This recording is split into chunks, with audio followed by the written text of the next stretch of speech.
Bom, meus amigos, então hoje vamos falar sobre jurisdição e competência. Vamos começar com a parte número 1. Uma aula extremamente importante, porque essa aula com certeza cai na prova da OAB e cai em concurso público. Vamos começar com o óbvio, né? O que é jurisdição e o que é competência? Jurisdição é a função de dizer o direito. Quem tem a função de dizer o direito no ordenamento jurídico brasileiro é o Poder Judiciário. É ele que diz o direito. É ele que vai dizer quem tem razão, ele que vai condenar, ele que vai reconhecer uma indenização, tá? E a competência é o poder de cada juiz de conhecer e julgar determinados litígios dentro de um determinado território. Então, minha gente, vamos fazer aqui um mapazinho. Eu não sou muito bom desenhista, mas imaginemos que isso aqui seja mais ou menos o estado do Pará. E bem aqui eu tenho uma cidadezinha que eu gosto muito, que é São Sebastião da Boa Vista.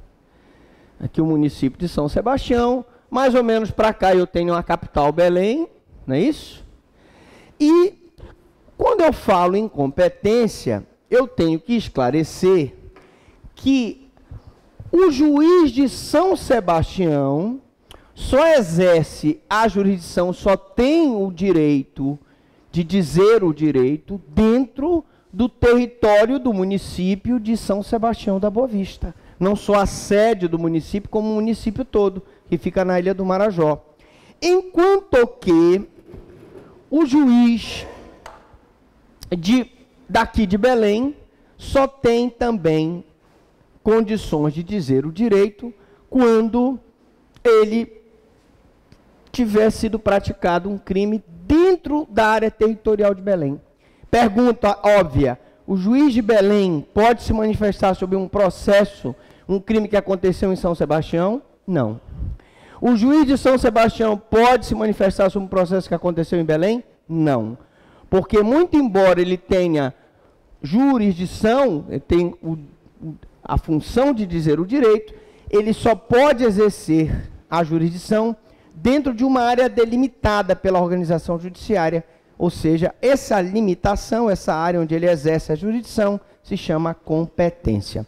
Lógico, alguém poderá dizer, mas doutor Franklin, o júri de São Sebastião pode ser desaforado para Belém. Um júri de Rondon do Pará pode ser desaforado para Belém? Pode haver o desaforamento. E aí, nesse desaforamento, o juiz de Belém vai julgar um processo de Rondon ou vai julgar um processo de São Sebastião. Mas eu quero dizer que isso é uma situação excepcional. Normalmente, o juiz de São Sebastião tem atribuição para julgar processos de São Sebastião e o juiz de Belém tem atribuição para julgar processos da competência dele de Belém. Bom, feita essa pequena explicação, eu vou então logo dizer que cai muito em prova o princípio da unidade. Eu costumo dizer para os meus alunos que quando eu fiz concurso do Ministério Público, só caiu o princípio. Princípio, era tanto princípio que eu acabei me acostumando nas minhas aulas a ensinar princípios para vocês. Porque eles não vão perguntar, gente, num concurso difícil, o óbvio. Eles vão perguntar alguma coisa mais difícil, um princípio, alguma coisa que você realmente tem que saber. Quando eu falo princípio da unidade, em linhas gerais, a jurisdição é única em todo o país. Cada juiz julga nos limites de sua competência. Quando eu quero falar em unidade da jurisdição, vamos só apagar aqui para a gente explicar isso aqui para vocês. Eu tenho vários tipos de jurisdição. Eu tenho a justiça comum, eu tenho a justiça federal, eu tenho a justiça militar, eu tenho a justiça eleitoral, certo? Mas essa justiça comum, ela tem aqui o Tribunal de Justiça, não é isso? Eu tenho a justiça do trabalho, né? Justiça federal, eu tenho aqui o Tribunal Regional Federal, não é isso? Justiça militar, eu tenho o equivalente ao o Tribunal Militar, não é isso? Justiça Eleitoral eu tenho o TRE, e a Justiça do Trabalho eu tenho o TRT. Muito embora eu tenha vários órgãos de jurisdição com atribuição de dizer, função de dizer o direito em matérias diversas, pelo princípio da unidade de jurisdição, eu posso dizer que todos esses órgãos pertencem a um único poder, poder judiciário. Então, unidade de jurisdição significa que, embora eu tenha vários órgãos diferentes, com atribuições e funções diferentes, o poder judiciário é um só. O juiz comum, ele é tão juiz quanto o juiz federal, que é tão juiz quanto o militar, quanto o eleitoral e quanto o trabalhista. Tá certo? Então é um único órgão jurisdicional, não existe divisão do órgão jurisdicional. Tá certo? Princípio da indeclinabilidade. Indeclinabilidade. O juiz não pode recusar a jurisdição. Se o juiz não acha fundamento na lei, deve julgar por analogia, costumes, princípios gerais do direito, mas não pode deixar de julgar. A indeclinabilidade significa que ele não pode deixar de julgar. Gente, o que tem acontecido, infelizmente, é que alguns juízes, devido à complexidade do caso, acabam deixando de julgar. Eu soube de uma situação muito grave que foi contada no Congresso sobre as ações de improbidade que são ajuizadas em Pernambuco. Com todo respeito aos meus alunos de Pernambuco, mas o que acontece lá? Segundo informações, o Ministério Público entra com uma ação de improbidade para apurar uma corrupção num determinado processo, e o juiz pega o processo de improbidade, a ação de improbidade, coloca lá numa gaveta. E 5 anos depois, tira a ação de improbidade da gaveta. Já houve aí a prescrição, ele aplica a prescrição retroativa e aquela ação de improbidade, ela é extinta pela prescrição. E isso não deveria acontecer. Porque pelo princípio da indeclinabilidade, eu não posso deixar de julgar. Então, outrora eram complexos, e ainda são complexos, muitos casos, como a questão da célula-tronco, a questão da barriga de aluguel, a questão da fertilização in vitro, etc. Né? Eu preciso saber como fazer como decidir aquele caso, julgar aquele caso. Se eu não tiver fundamento na lei, eu vou usar a analogia, que é a comparação entre dois casos semelhantes, os costumes. Como é o costume? Qual é a prática reiterada daquele povo? Os princípios gerais do direito, que são esses que nós conhecemos, né? Contraditório, ampla defesa, igualdade, presunção de inocência, são princípios gerais do direito. Mas ele não pode simplesmente deixar de julgar, porque vigora o princípio da indeclinabilidade. Não pode declinar o seu julgamento. Princípio da indelegabilidade, que é diferente. Indeclinabilidade é uma coisa, indelegabilidade é outra. O juiz pode delegar atos processuais, mas não pode delegar a função de julgar, de dirimir litígios. Ora, quando eu digo assim, que o juiz não pode, pode delegar atos processuais, mas não deve delegar atos decisórios, eu diria que isso aí é em tese. Por quê? Porque, como nós vimos aqui, ainda há pouco, um juiz de Belém pode delegar um ato processual mandando uma precatória para São Sebastião da Boa Vista, e vice-versa. Então, é uma delegabilidade? É, mas é um ato instrutório. Aí você vai me perguntar, mas professor Franklin, não existe a possibilidade do juiz delegar a função de julgar? Existe. Como? Um juiz que é titular de uma vara em Belém, ele simplesmente é removido para uma outra vara. Os processos ficaram para o outro juiz. Quem é que vai julgar? Não é o outro juiz?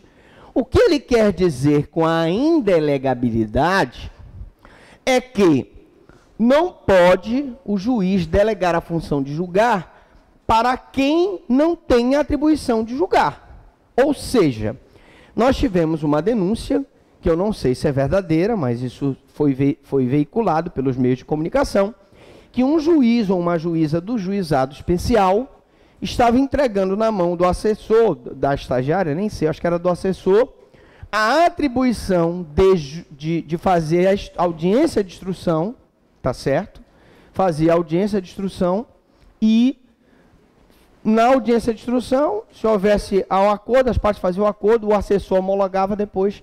O juiz nem fazia audiência. Isso não pode acontecer. A OAB, inclusive, entrou com uma representação, eu não sei o que deu, mas o fato é que, pelo princípio da indelegabilidade, isso não pode acontecer, gente. Só quem pode presidir a audiência é o juiz, e só quem pode decidir é o juiz. Tá certo? Se ele for removido, se ele for aposentado, se ele vier a falecer e outro vier no seu lugar e tiver atribuição, tudo bem, é uma delegação. Mas ele não pode delegar atos, por exemplo, delegou o ato para que o promotor fizesse a audiência. Não pode. Não pode. Tá? Princípio da improrrogabilidade. Gostaram do prorro? Ronaldinho, prorrogabilidade. Improrrogabilidade, o juiz competente não pode invadir o âmbito jurisdicional alheio. Improrrogabilidade significa o seguinte: epa, se o fato aconteceu em São Sebastião da Boa Vista, o juiz de Belém não pode invadir a competência do juiz de Boa Vista.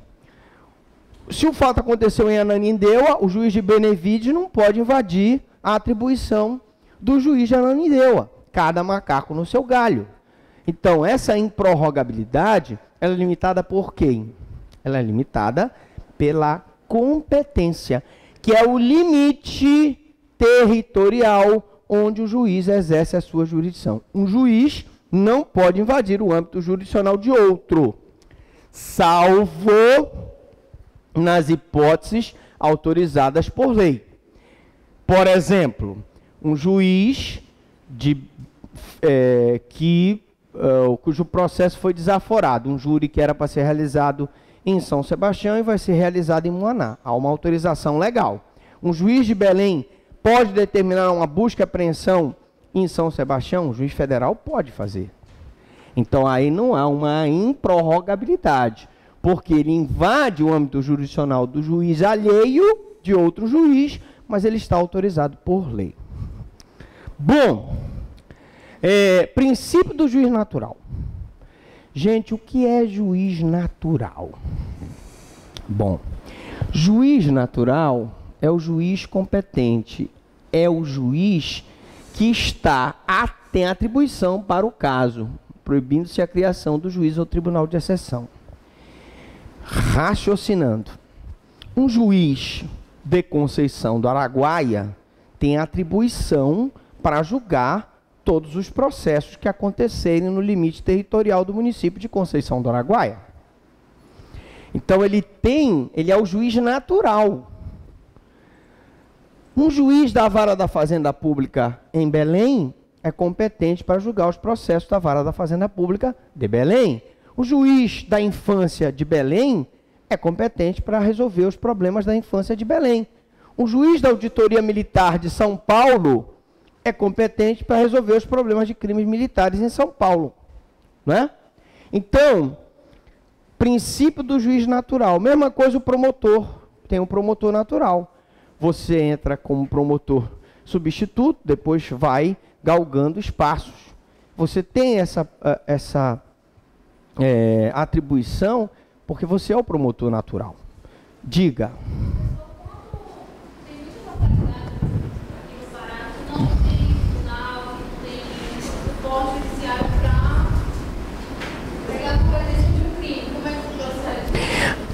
Professor, quando a comarca não tem juiz, o tribunal, ela pode até não ter juiz, vamos dizer assim, a pessoa física lá na comarca, mas ela com certeza tem que ter alguém respondendo por aquela comarca. Então, nesse caso, aquele juiz que responde pelaquela comarca, ele vai ser competente para processar e julgar os casos que acontecerem na comarca do outro que não está, porque está de férias ou porque foi removido, e que ele está provisoriamente respondendo. Então, por exemplo, eu fui a Faro. Faro não tem juiz. Faro, para quem não sabe, é o último município do Pará na fronteira com o Amazonas, né? E quem respondia por Faro era o juiz de Terra Santa. Então, quando nós fizemos o programa de atendimento à população lá em Faro, o juiz se deslocou de Terra Santa para Faro. Faro não tinha juiz, mas ele estava respondendo por Faro. Então, o que eu quero te dizer é que uma instituição bem organizada, como o Poder Judiciário e o Ministério Público, sempre, por mais que não tenha no local um juiz ou um promotor, sempre vai ter alguém respondendo, tá bom? Bom, então vamos lá. Agora, os momentos marcantes da nossa aula, que vocês têm que prestar muita atenção. Você, meu amigo, que vai fazer concurso público, que vai fazer prova da OAB, você deve prestar muita atenção, porque nas provas cai muito isso. Critério de fixação da competência. Vamos lá. Primeiro critério. Quais são os critérios de fixação da competência? O primeiro critério, gente, está previsto no artigo 70 do CPP. Esse artigo poderá mudar com a reforma do CPP. E a competência é fixada pelo local da consumação do crime. O primeiro critério, gente, é o locus delicti, o local onde o crime foi praticado, tá certo? Então, com esse critério, fixa o foro, a comarca, e não o juízo, a vara. Por quê? Porque eu tenho comarcas que só tem um juiz. Então, o mesmo juiz da comarca é o mesmo juiz da vara, a vara única. Mas eu tenho comarcas que eu tenho várias varas. Então, quando eu digo locus delicti, ele fixa a comarca. Um crime aconteceu na comarca de Belém, no bairro do Jurunas, eu sei que vai ser um dos juízes criminais de Belém. Qual?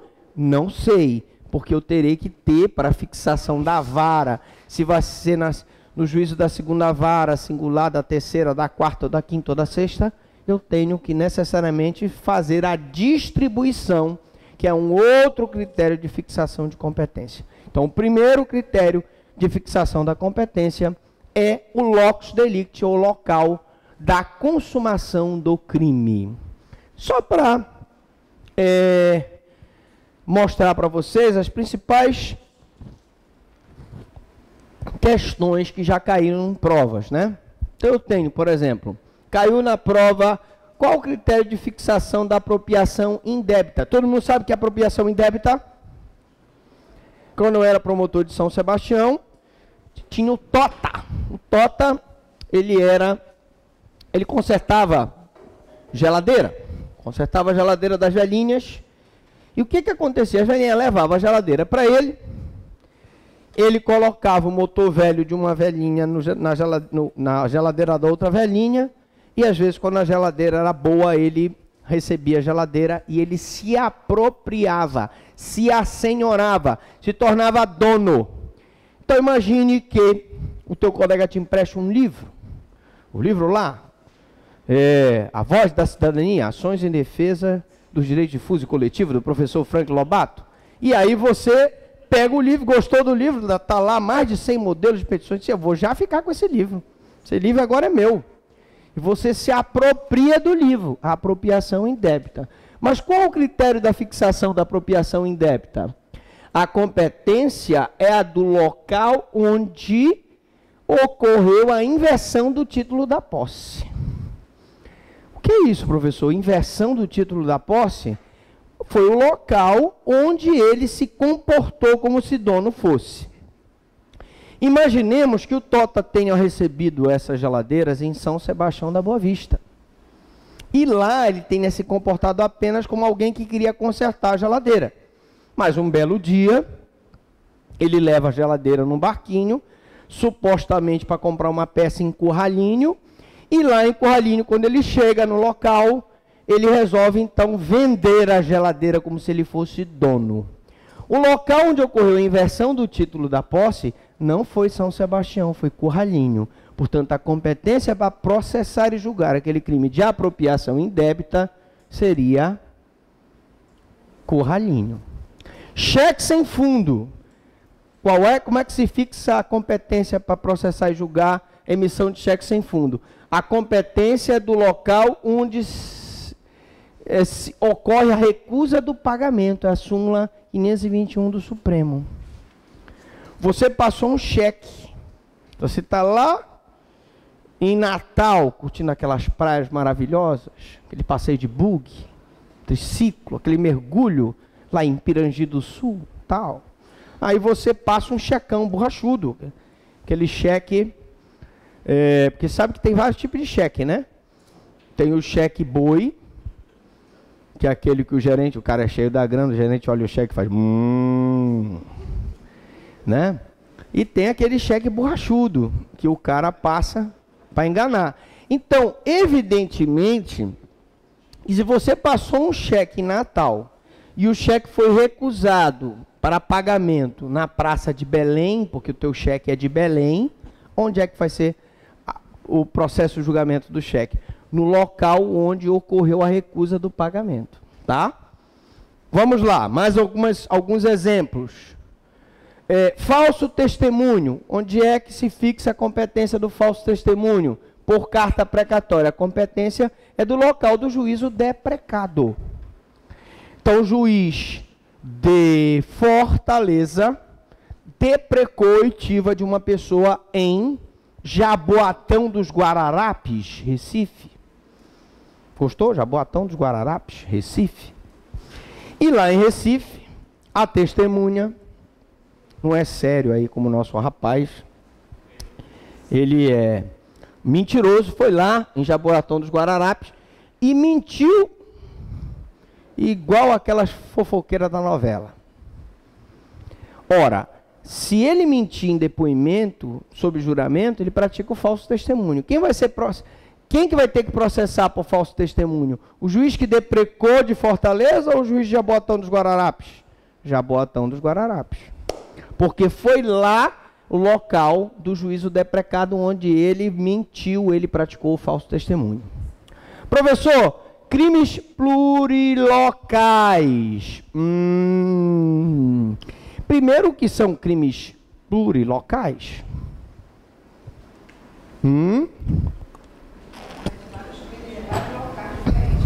Muito bem. O nosso amigo ali que está escrevendo sobre crimes cibernéticos, da Lei Carolina Dickmann, eu estava falando com ele ainda há pouco o seguinte, meu amigo, é o seguinte, e se por acaso uma pessoa aqui ou lá, não, vamos botar assim, lá em São Paulo, ele tem uma quadrilha, né? Nós vimos uma quadrilha lá em Goiânia, que ele, através de várias tecnologias, eles conseguiam se desviar recursos de vários correntistas de bancos, né? Tem quadrilhas que são especializadas em fazer clonagem do cartão. O cara está aqui no norte fazendo clonagem de cartão de pessoas do sul, ou do sudeste, ou do centro-oeste, ou a pessoa está lá no nordeste fazendo clonagem de cartão do pessoal que mora no Rio Grande do Sul, e pode haver essa situação. E ele pode clonar o cartão em vários locais, né? Pará, Maranhão, Piauí, Ceará, Rio Grande do Norte, Paraíba, vamos botar lá o pessoal do sul lá, Rio Grande do Sul, Curitiba, né? Ali no Paraná, Floripa, Florianópolis, né? Ali em Santa Catarina, e aí eu tenho um crime plurilocal, um crime cibernético praticado em vários locais. Como é que eu vou fixar essa competência? Era essa a nossa discussão antes de começar a aula. Então, a competência do local da consumação.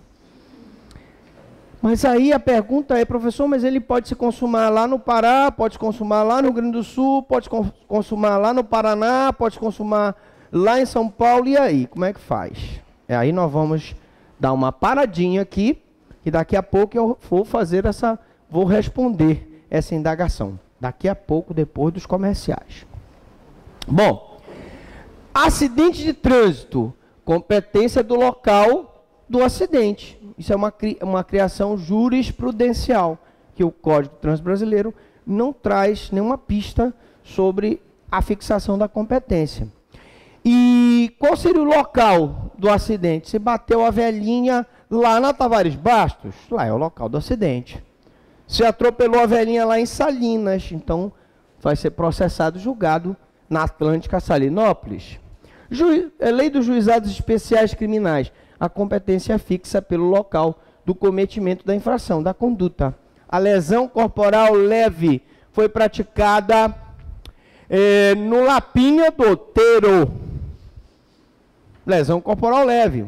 2 caras brigaram, porradal, no Lapinha do Outeiro. Quem é que vai ser competente? O juiz do Juizado Especial de Coraci, porque o Outeiro, distrito de Belém, pertence a Icoraci. Tentativa. Competência é do local do último ato de execução do crime. Bom, o último ato de execução do crime, né? Vamos supor que uma pessoa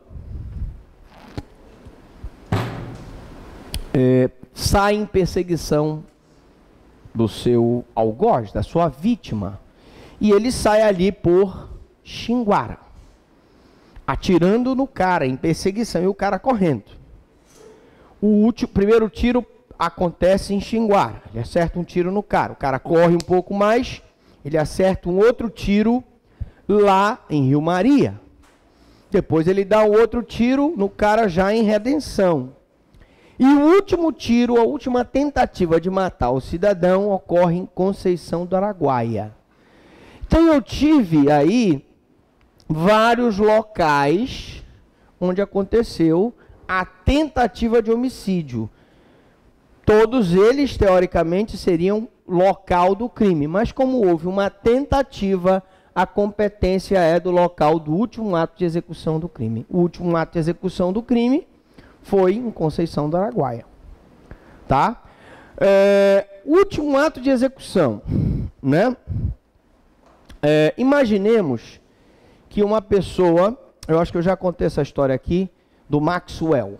Maxwell era um rapaz que estudava filosofia na UEPA, lá em Conceição do Araguaia. O Maxwell, ele chegou chapado, muita maconha na cabeça, drogado também, tinha tomado umas canas, estava muito doido. E tinha uma vozinha, a vozinha dele já era uma senhora bem idosa. E ele, louco, alucinado pela droga, chegou lá e estuprou a velhinha. Né? Você sabe que existe, está certo você falar estupro e também está certo você falar estrupo, né? Sabia disso? Os dois estão corretos. Mas não sabia? Pois mas é verdade. Mas bom, ele estuprou, mas eu gosto do estupro. Estuprou a velhinha. Ele, imagine, a lesão que ele provocou foi tão grave que ela teve que ser deslocada de Conceição do Araguaia para Araguaína. Dizem, a alegação da defesa é que faltou oxigênio no transporte da ambulância no meio do caminho, ali por Colinas. E ela veio a falecer em Araguaína. Pergunta-se, qual é o local, qual é o foro competente para processar e julgar o Maxwell?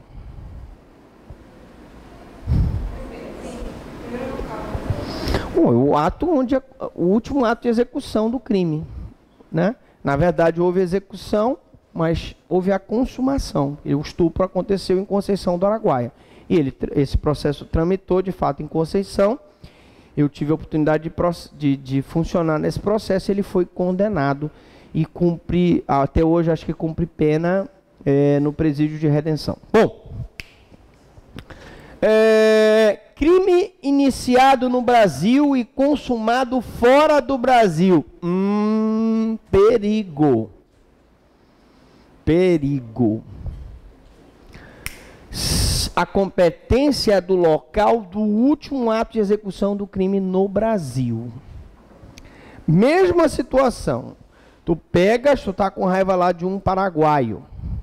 O paraguaio, simplesmente, tu foste lá para o Paraguai produzir trigo. Vocês sabem que os brasiguaios são os maiores produtores